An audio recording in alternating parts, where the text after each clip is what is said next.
Kenza Waldorf hospitalisée après un AVC, quand la haine en ligne dépasse les limites, pour une burrata. Les réseaux sociaux peuvent propulser une carrière, mais aussi briser des vies. L'influenceuse Kenza Waldorf, suivie par des milliers de fans sur TikTok, en fait aujourd'hui les frais.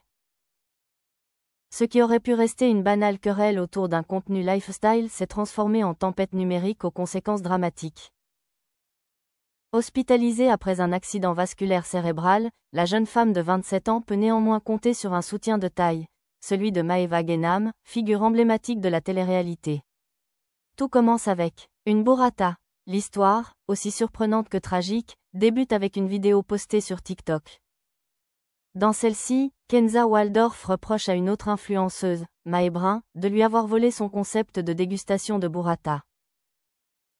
Une séquence somme toute légère, dans laquelle elle affirme, sur un ton agacé, « La burrata, tout le monde sait que c'est mon concept », en préparant une assiette de tomates mozzarella. Mais la vidéo va très vite prendre une ampleur inattendue. Les fans de Mae Brun, visiblement outrés par l'accusation, s'emparent du sujet. Très rapidement, Kenza devient la cible de moqueries, de critiques virulentes, et de détournements.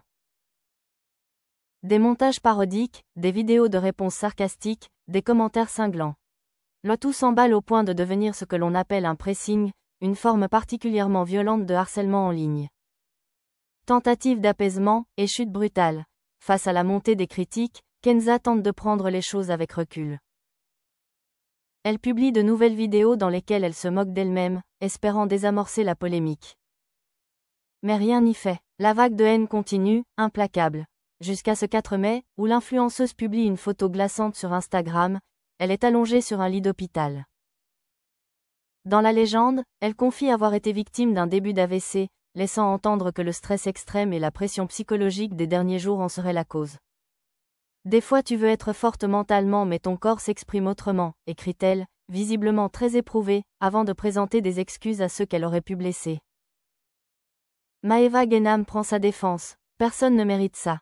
L'affaire prend une nouvelle tournure lorsque Maeva Genam, célèbre influenceuse et ancienne candidate des Marseillais, décide de prendre publiquement la défense de Kenza.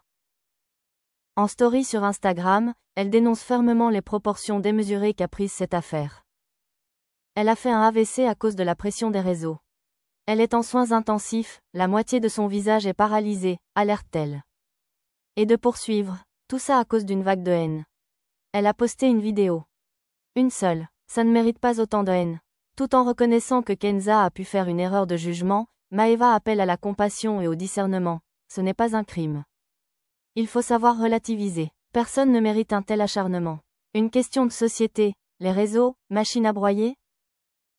En guise de conclusion, Maeva interpelle sa communauté avec une réflexion profonde. C'est ça les réseaux aujourd'hui? Briser des gens pour des likes? Une interrogation qui en dit long sur la violence parfois insidieuse de l'univers numérique. Car ce drame soulève une question essentielle. Jusqu'où peut aller la haine virtuelle? Quand une simple vidéo lifestyle peut conduire à une hospitalisation, il est peut-être temps de remettre en question nos comportements collectifs sur ces plateformes.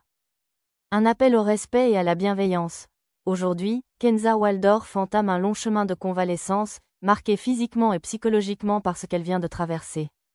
Si son cas n'est malheureusement pas isolé, il doit, espérons-le, servir d'électrochoc.